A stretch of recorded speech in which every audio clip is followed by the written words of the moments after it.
오늘 우리가 읽었던 말씀은 많은 이들이 위로받고 힘을 얻는 그런 귀한 말씀 중에 하나입니다. 내 은혜가 너에게 족하도다. 이 말씀이 너무 좋은 거예요. 여러분은 이 말씀에 위로받은 적 없으십니까? 내 은혜가 너에게 족하다. 누군가는 이 말씀 한 구절을 읽고 그 어려웠던 삶에서 용기를 내어 일어서기도 합니다. 누군가는 삶의 마지막 걸음에서 내 은혜가 너에게 족하다, 이 말씀을 듣고 그 삶을 돌이키기도 합니다. 절벽 끝에 내몰려 정말 어쩌지 못하는 당황함 속에 있는데 그때 떠오르는 말씀, 내 은혜가 너에게 족하다. 누군가는 살아나죠. 그런 차원에서 오늘 읽었던 말씀은 참 귀한 말씀인 것 같아요. 특별히 육체의 질병이나 연약함을 가진 많은 이들이 하나님의 은혜를 깨닫는 말씀 중에 하나예요. 육체의 연약함 속에 굉장히 힘들었고 어려웠는데 그 은혜가, 하나님의 은혜가 나에게 족하구나 라는 그 사실을 깨닫고 인내하고 소망하게 되는 말씀이기도 하다는 겁니다. 오늘 본문을 우리가 알고 있는 대로 해석하는 게 맞을까요?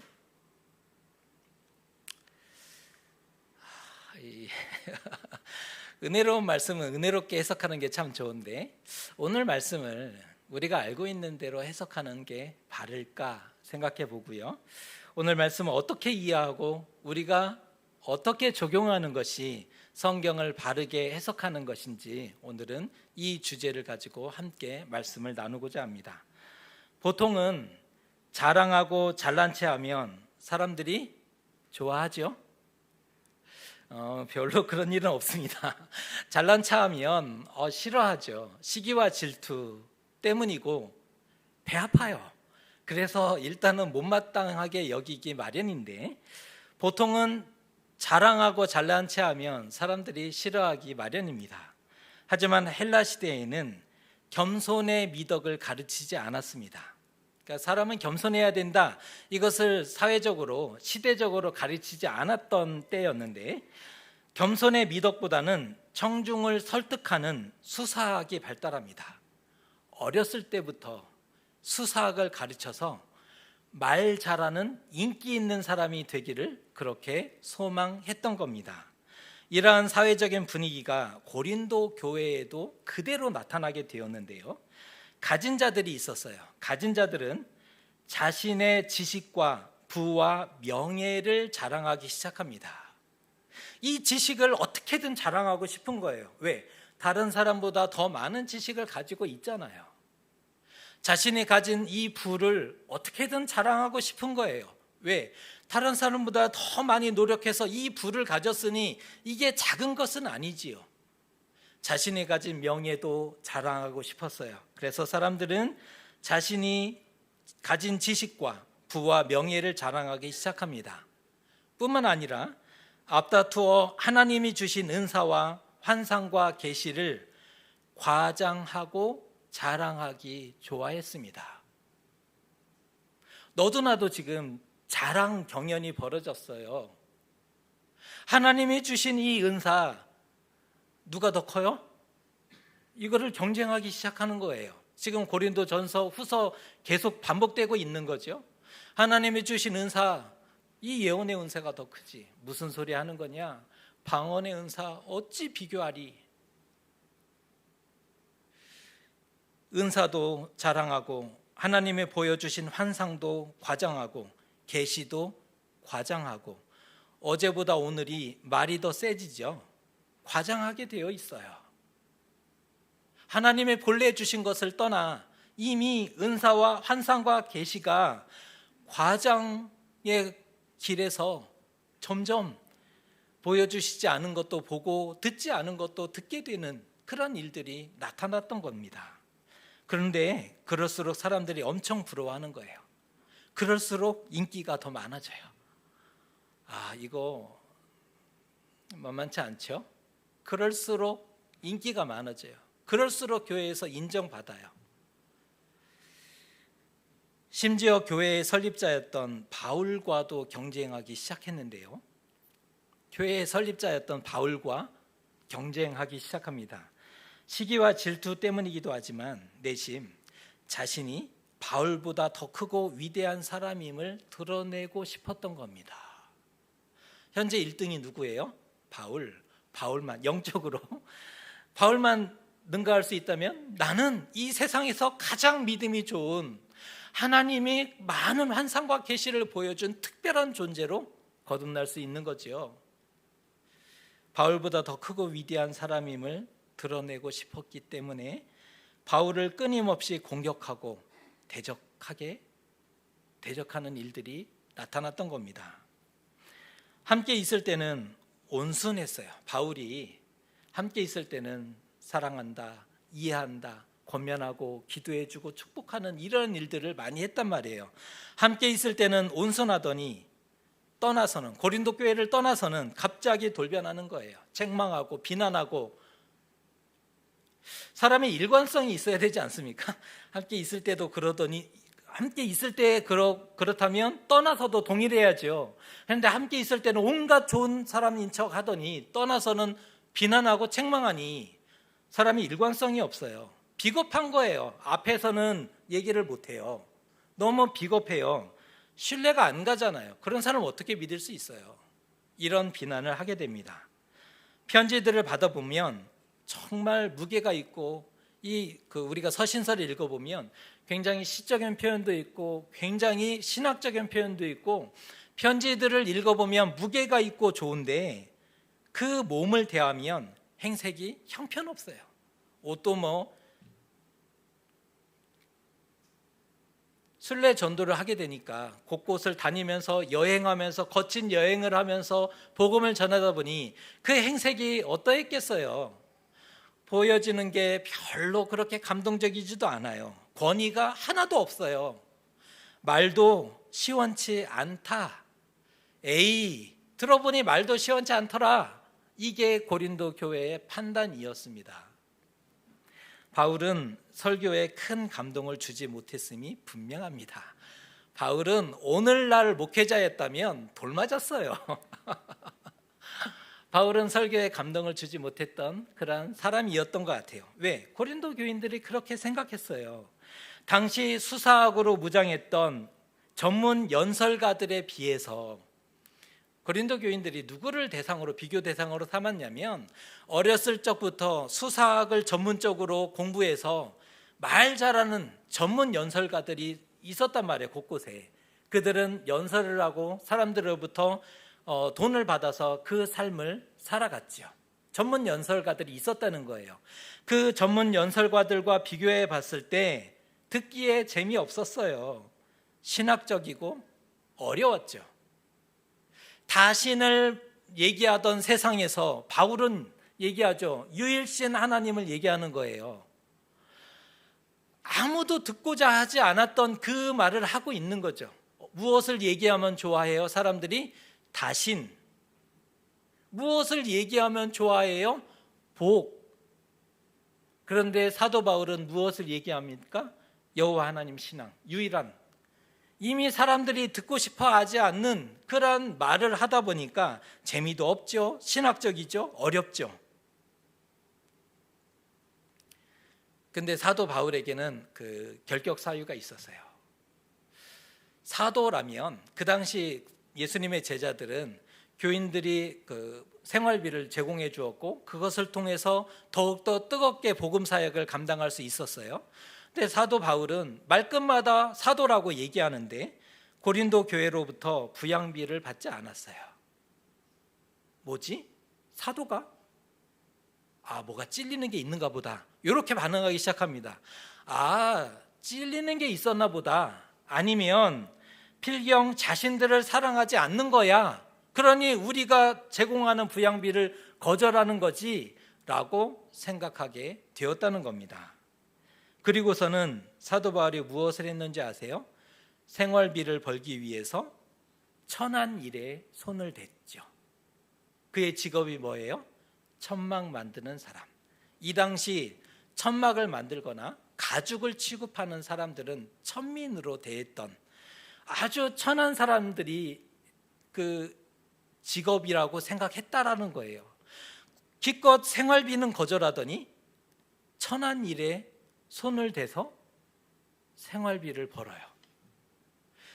도무지 존경할래야 존경할 수가 없는 거예요.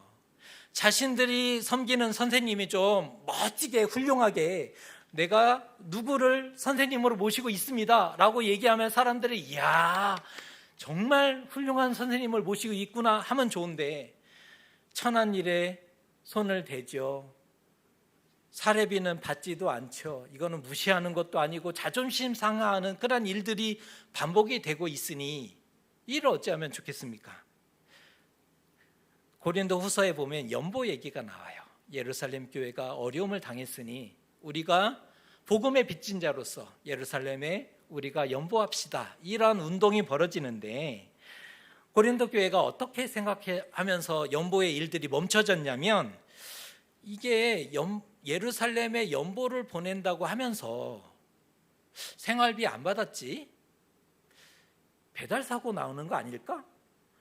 횡령을 하면 어떻게 하지? 라고 의심했고 그것을 소문을 퍼뜨립니다. 그래서 연보의 운동이 멈춰지게 된 거예요. 사도 바울 입장에서는 굉장히 난처한 당황스러운 일들이 고린도 교회하고 그렇게 계속적으로 나타났던 거죠. 바울이 이 얘기를 듣고 책망하지 않습니까? 내가 자랑할 게 없어서 안 하는 게 아니다. 이 얘기를 오늘 하고 있는 거예요. 내가 자랑할 게 없어서 안 하는 사람이 아닙니다. 부득불 자랑해 볼까요? 이게 지금 사도 바울이 얘기하고 있는 거잖아요.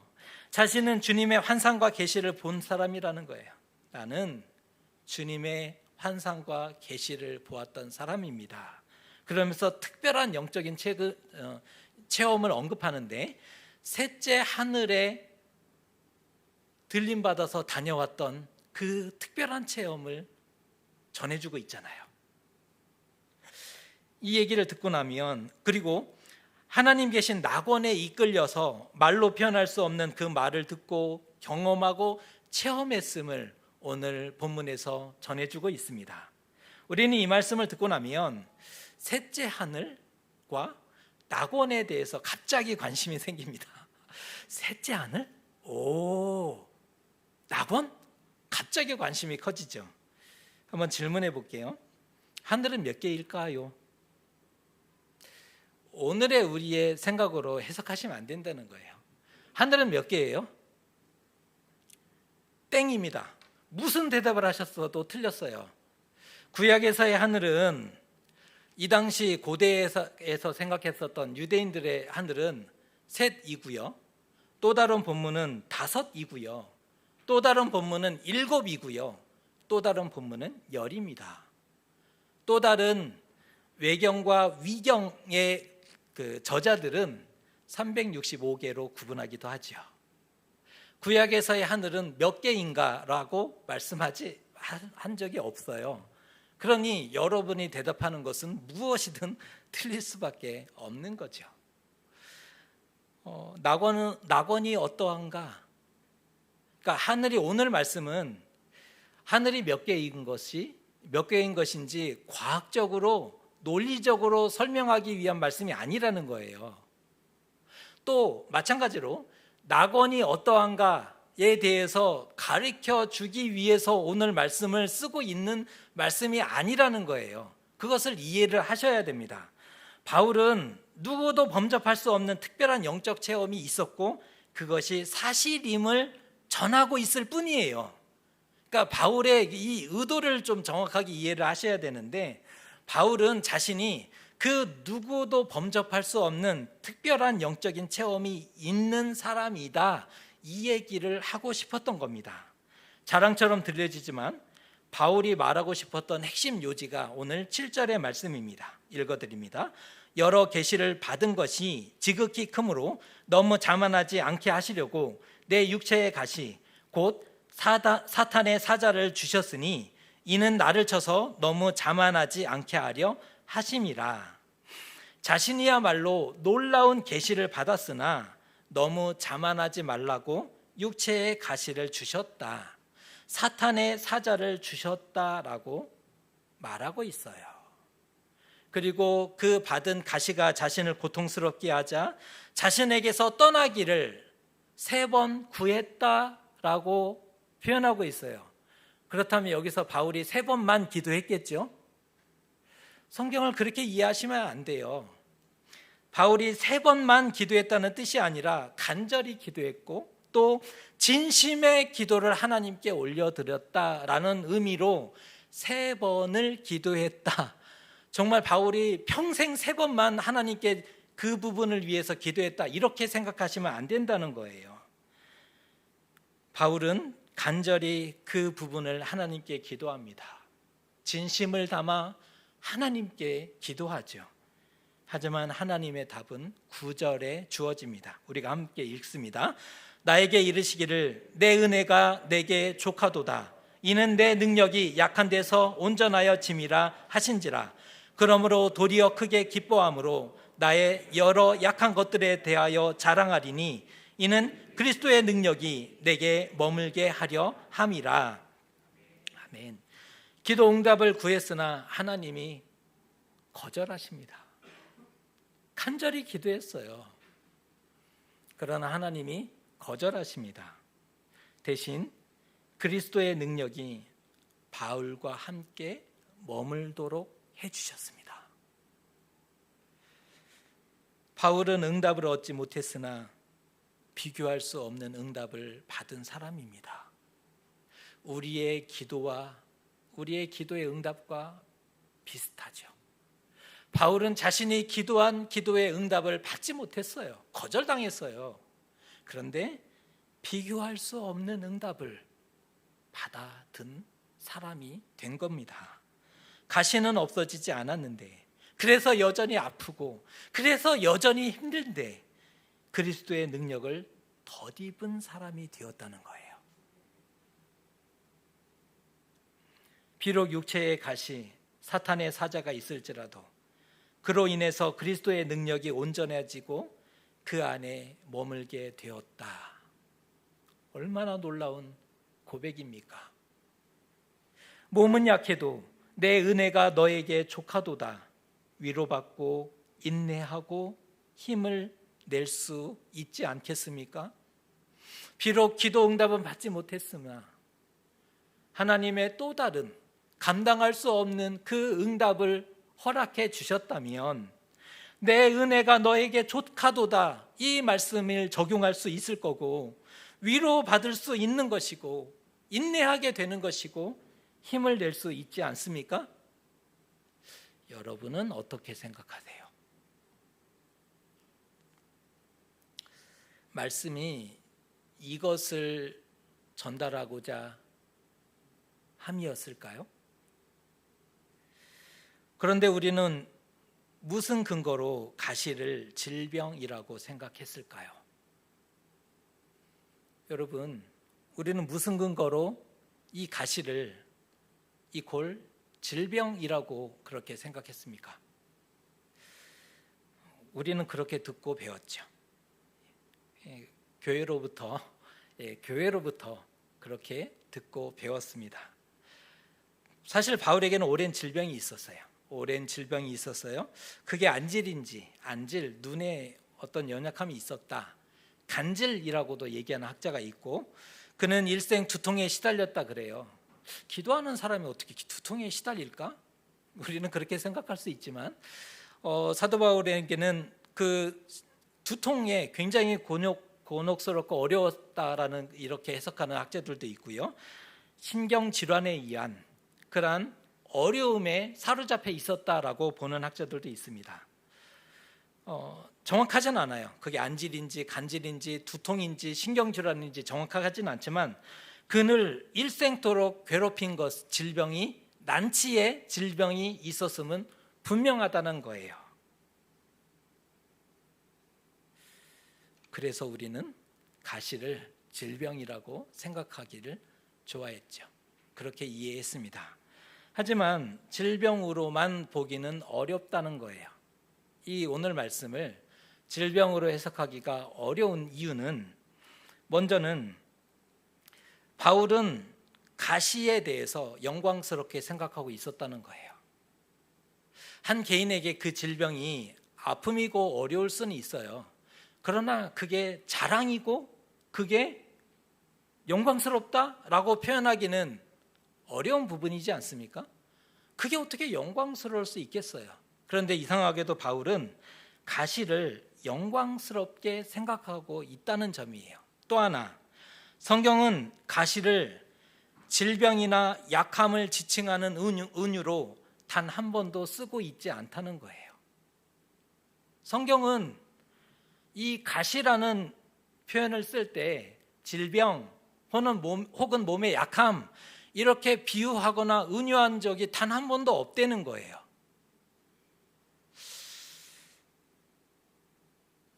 그런데 왜 우리는 우리에게 유리한 대로 말씀을 적용하고 또 위로를 받으시고 계신 거죠?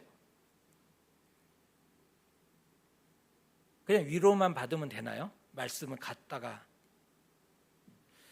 그런데 왜 우리는 우리에게 유리한 대로 말씀을 해석하고 위로받고 힘을 얻고 있는가? 잘 따져보면 나를 위한 성경으로 바꾸고 있어요. 우리는 성경을 나를 위한 성경으로 읽어내요. 그리고 해석을 하죠. 은혜도 받아요. 힘도 얻어요. 그런데 자칫하면 복음과 하나님도 바꿀 수 있어요. 나를 위한 복음으로, 나를 위한 하나님으로. 위험한 겁니다. 그래서 성경은 바르게 해석하는 것이 그 무엇보다 중요한 것 같습니다. 그러면 말씀의 뜻이 뭘까요? 가시에 대해서 성경 가장 정확하게 표현되어 있는 말씀을 하나 가져왔는데, 민수기 33장 55절이 이렇게 표현하고 있습니다. 너희가 만일 그 땅의 원주민을 너희 앞에서 몰아내지 아니하면 너희가 남겨둔 자들이 너희의 눈에 가시와 너희의 옆구리에 찌르는 것이 되어 너희가 거주하는 땅에서 너희를 괴롭게 할 것이요. 성경은 가시를 가시라고 쓰고 있어요. 그냥 성경은 가시를 가시라고 쓰고 있는 거예요. 그 가시가 마치 대적자들이 너희 눈에 가시처럼, 눈에 티끌 하나 들어가도 우리 굉장히 괴롭지 않습니까? 가시가 눈에 들어가서 너를 괴롭게 하듯이 옆구리에 그 가시가 찌르면 얼마나 괴롭고 힘들겠느냐. 그 대적자들이 너희의 옆구리에 가시가 되리라 라고 말하고 설명하고 있는 그런 말씀입니다. 그리고 바울이 얘기하기를 사탄의 사자라고 써주고 있는데, 사탄의 사자라고 써주고 있죠. 여기 사자라고 표현한 단어를 보시면, 사자라는 단어는 언제나 사람을 가리키는 단어로만 쓰고 있다는 거예요. 사자는 사람이에요. 대상을 가르친 적이 없고 다른 것에 비유한 적이 없어요. 특별히 바울이 얘기할 때 사자는 사람이었어요. 이렇게 이를 근거로 해석해 보면 이렇게 될 수 있다는 거죠. 바울의 복음과 선교 사역 가운데 언제나 방해자와 대적자들이 있었지 않습니까? 바울의 선교 현장에는 언제나 대적자들이 있었어요. 바울이 가는 곳마다 찾아다녀요. 하여튼 열정이 있어요. 바울이 가는 곳마다 찾아다녀서 바울을 방해합니다. 복음 사역을 방해해요. 바울을 당국자들한테 고발해버려요. 이거 폭동이 일으키는 거다. 이상한 도를 전해서 백성들을 혼동시키게 하는 거다. 고소를 했고 반대했지 않습니까? 그들이 바로 가시였다라고 말해주고 있는 장면입니다. 그들의 적극적인 방해로 인해서 바울은 계속되는 핍박을 참고 견디고 인내해야 했습니다. 돌에 맞았고 감옥에 갇혔고, 그 바보 설교가 11장부터 나오잖아요. 지난주 우리가 읽었던 말씀이 고린도서에 그 바보와 같은 일들이, 내가 왜 그런 고생을 바보와 같이 살았을까, 이런 얘기를 하잖아요. 바울이 가는 곳마다 그들이 찾아와서 방해했어요. 바울은 계속되는 핍박을 참고 견디고 인내해야 했습니다. 그가 비록 복음의 많은 열매를 거두었고 여러 교회들을 세웠으나 결코 자만할 수 없었어요. 왠지 아십니까? 그는 매 순간 하나님께 부르짖지 않고는 복음의 일들을 감당할 수 없는 사람이었기 때문이죠. 그 대적자들이 그 복음을 전하는데 너무나 큰 위협으로 다가왔어요. 그를 죽이려고 다가왔으니까. 그는 매 순간 하나님께 부르짖었고 절대적으로 그리스도의 능력을 의지하지 않으면 안 되는 사람이었어요. 그리스도의 능력이 아니면, 그리스도의 능력이 나에게 함께하지 않으면 저는 복음을 전할 수 없는 사람입니다. 오직 그리스도의 능력을 덧입혀 주셔야 이 사역을 감당할 수 있고 마지막까지 승리할 수 있는 사람입니다. 그는 그렇게 고백했던 사람입니다. 바울은 단지 몸의 질병으로 힘들어하고 고통했던 사람이 아니에요. 몸의 질병 때문에 고린도 교회에 보낸 서신에 이 자기 간증처럼 그렇게 쓴 게 아니었다는 거예요. 대적자들과 많은 핍박으로 인해서 더욱 하나님께 기도하며 그리스도의 능력을 의지해야만 했음을 고백하고 있는 그러한 장면인 겁니다. 그 육체의 가시가 바울을 믿음의 사람으로 세워갑니다. 그 육체의 가시가 바울을 교만하지 못하게 막아 주었던 겁니다. 이런 차원에서 이 육체의 가시가 은혜인 겁니다. 이 은혜라는 고백은 결코 쉬운 고백이 아니었던 거죠. 우리는 무엇에 사로잡혀 있으십니까? 우리의 관심사는 무엇입니까? 육체의 가시인가요? 우리가 알고 있는 대로 그 육체의 가시, 우리의 관심사. 아니면 복음과 생명인가? 언제까지 나와 육체의 약함을 바라보고 살아가시겠습니까? 언제까지 나와 육체의 아픔만을 묵상하며, 때로 이게 장점이 돼요. 이 육체의 약함을 묵상하면 어떤지 아세요? 회개도 잘 되고요, 기도할 때 은혜도 많이 받아요. 기도하면 얼마나 눈물이 많이 나는지 모르지요.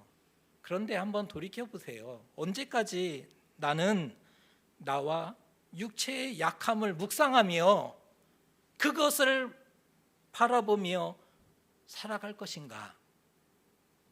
한 번이라도 복음과 생명을 위해서 고민해 본 적이 있으세요? 단 한 번이라도 나는 복음과 생명을 위해서 고민해 본 사람이었던가? 우리의 삶이 나에게서만 멈춘다면, 정말 그것이 끝이라면, 나와 가족의 번영을 위해서 살다 이 땅을 떠난 존재, 그렇게 우리가 정의될 거예요. 나와 가족의 번영을 위해서 수고하고 애쓰다가 이 땅을 떠난 존재, 우리는 그렇게 정의될 거예요. 하나님께 유익한 존재였을까요? 답하기 어려워요. 이 땅을 살았는데 존재 이유를 찾지 못한다면 어찌하겠습니까? 오늘 성경은 우리에게 도전하고 있습니다. 우리 몸은 약하고 고통이 많은 것도 사실이죠. 우리는 연약한 사람입니다. 의지도 약하고 신체적으로나 또 그 의지적으로나 연약한 사람인 것도 사실입니다. 그렇다고 해서 육체의 약함에 사로잡히고 거기에만 머물지 말아야 한다. 이 도전을 한 번 더 우리에게 던져주고 있습니다. 위의 것을 생각하고 복음과 생명을 위해서도 살아볼 수 있어야 되지 않겠습니까? 그러면 적어도 이 땅을 다녀간 이유를 우리도 찾게 되지 않을까? 우리는 왜 이 땅에 존재해서 이 땅을 살아간 사람이 되올까요?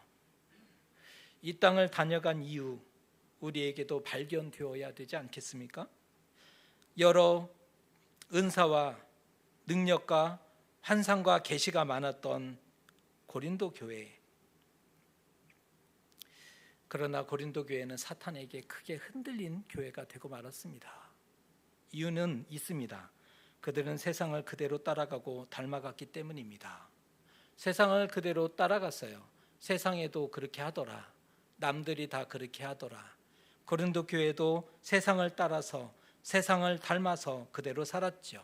세상이 시기하듯 시기했고 세상이 질투하듯 질투했어요. 세상이 자랑하듯 환상과 계시, 하나님이 주신 영적인 환상과 계시를 자랑하고 과장하기 바빴어요.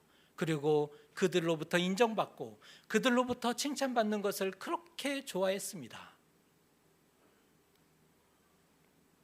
하지만 바울은 육체의 가시, 곧 사탄의 사자로 인해서 결코 자만하지 못했던 사람이 되었습니다. 그는 하나님의 도우심과 그리스도의 능력을 의지했습니다. 하나님이 도우시지 않으면 할 수 없습니다. 그리스도의 능력이 아니면 나는 안 됩니다. 왜요? 그에게는 사단의 사자들이 그 자신을 대적하고 내일 죽이겠다고 서약을 메고 맹세한 사람들이 그 옆에는 수없이 많았기 때문이죠. 바울을 죽이겠다, 죽이기 전까지는 식음을 전파하고 그렇게 헌신된 이들이 바울 주변에 있었죠. 사단의 사자들이에요. 복음을 막기 위해 금식하며 죽이겠다고 그렇게 열정을 불태웠던 사람들이 그에게는 있었죠. 그러니 바울이 기도할 밖에요. 하나님 도와주시지 않으면 일을 어떻게 합니까? 그리스도의 능력이 아니면 나는 이 복음의 사역을 도무지 감당할 수 없는 사람입니다. 그렇게 기도합니다. 하나님이 없으면 안 됩니다. 나는 아무것도 아닙니다. 나는 아무것도 아닌 존재입니다.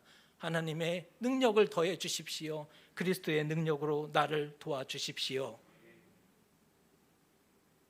도울 자 아무도 없어요. 누가 도왔어요? 그러니 하나님이 도울 수밖에요. 도울 자 아무도 없으니 그때 하나님이 역사하실 수밖에 없는 거죠. 비록 약할 때, 이때 비로소 약할 때 강함 되신다 말할 수 있는 겁니다. 약할 때 하나님을 의지하여 하나님의 도우심을 얻으니 강함입니다. 이게 이렇게 진행이 되는 거예요. 약할 때 강함이 아니에요. 약할 때 하나님을 의지하니 하나님의 도우심을 얻으니 강함입니다. 누구보다 교만하기 좋았던 바울, 누구보다 교만하기 쉬웠던 바울, 그는 특별한 은혜를 가진 사람이에요. 능력을 가졌어요. 손수건만 전해줬어도 병든 자가 다 고침을 받았어요. 누구보다 교만하죠. 할 수 있어요. 얼마든지. 이 땅에 있는 존재 중에 누가 감히 바울에게 교만하다라고 도전할 수 있겠습니까? 아무도 없어요. 그는 누구보다 교만하기 좋았던 사람이었지나 그러나 육체의 가시로 인해 그는 끝내 승리하게 됩니다. 이 육체의 가시 때문에 바울은 끝내 승리할 수 있었던 겁니다. 우리 자신의 문제에 사로잡히고 불안과 두려움에 휩싸인 채 이 땅을 살아가시겠습니까? 아니면 그리스도의 능력을 힘입어 복음과 생명을 위한 삶을 선택하며 나아가시겠습니까? 이것은 우리가 결정할 수 있어요.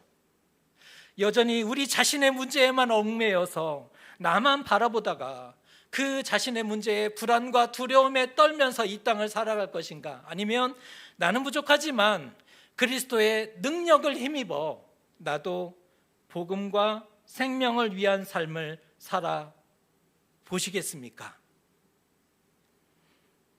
머문 자리가 빛나고 아름다운 사람이 있습니다. 누군가가 머문 자리 떠나고 보면 그 자리가 참 빛나고 아름답다 이런 표현을 하잖아요. 있을 때 알아봤어야 되는데 이런 아쉬움도 있는데 머문 자리가 빛나고 아름다웠으면 좋겠다 싶습니다. 우리가 머문 자리에 아름다운 꽃이 피었으면 좋겠습니다. 우리가 머문 자리 아름다운 사연과 감동도 많았으면 좋겠습니다. 우리가 머문 자리 생명이 자라는 그러한 역사가 나타날 수 있었으면 좋겠습니다. 나와 내 자신만을 위해서 이 땅을 살다 간 사람의 자리는 그런 아름다움을 표현할 수 없을 겁니다. 그러나 우리가 머문 자리, 빛나고 아름다운 자리가 되면 얼마나 좋을까요? 꽃이 피고 감동도 있고 생명이 자라나게 되어지는 그러한 모습이 있게 된다면 그것은 우리가 이 땅에 왜 존재했는지를 하나님 앞에 당당히 말씀드릴 수 있는 근거가 될 수 있을 것입니다. 우리는 육체의 가시를 가진 자예요. 해석이 틀렸다라고 말씀을 드렸지만 사실 우리도 역시 육체의 가시를 가진 자죠. 여전히 아파요. 그게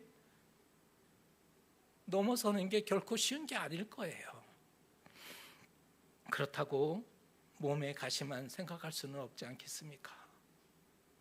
넘어설 수 없다고 몸의 가시만을 바라보며 살 수는 없지 않겠는가?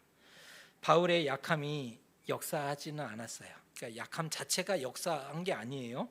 그보다 더 위대한 무언가가 그 안에서 역사했기 때문이죠. 우리 안에 있는 많은 환상과 계시, 그걸 자랑할 게 아니에요. 우리 안에 무엇을 보았다, 들었다, 체험했다, 이런 걸 자랑할 게 아니에요. 또 그렇다고 해서 자기 연명과 변명에 갇히거나 핑계 삼는 것도 그것도 아니에요. 자기 연민에 사로잡히면 그것은 결코 삶을 잘 사는 게 아니에요. 자기 연민에 사로잡히거나 변명하거나 갇히지 마셨으면 좋겠습니다. 우리는 비록 좌절과 상처와 눈물이 많으나 비록 그런 존재이지만 더욱 하나님의 도우심과 그리스도의 능력을 의지할 수 있었으면 좋겠습니다. 우리는 약하지만 하나님의 도우심과 그리스도의 능력을 의지해 보는 거예요. 그렇다면 우리 안에도 믿음이 온전해지는 날이 오지 않겠습니까? 그렇다면 우리에게도 그리스도의 능력이 머무는 그리스도의 능력 때문에 내가 그 어려운 시기를 갇혀서 침몰할 수도 있었지만 걸어내었다. 잘한 것은 아니지만 그래도 그냥 침몰한 것보다 적어도 잘 살았다라고 고백할 수 있지 않겠습니까? 그러면 우리의 머문 자리도 달라지게 될 거예요. 축복하기는 우리의 머문 자리를 아름답게 만드는 사람 되셨으면 좋겠습니다. 지금부터 연습하셔야 됩니다. 지금부터 순종하셔야 됩니다. 지금부터 말씀을 끌어안고 씨름하셔야 됩니다. 지금부터 하나님의 말씀을 따라서 그렇게 신실하게 한 걸음 한 걸음, 비록 우리는 빠르게 걷는 사람은 아니지만 한 걸음 한 걸음 신실하게 걸어갈 때 우리의 머문 자리가 아름다웠다. 우리의 자녀들이 말할 때 우리 엄마의 머문 자리는 참 아름다웠어. 그 선물 받으시게 되시는 저와 여러분 되시기를 주님의 이름으로 축복합니다.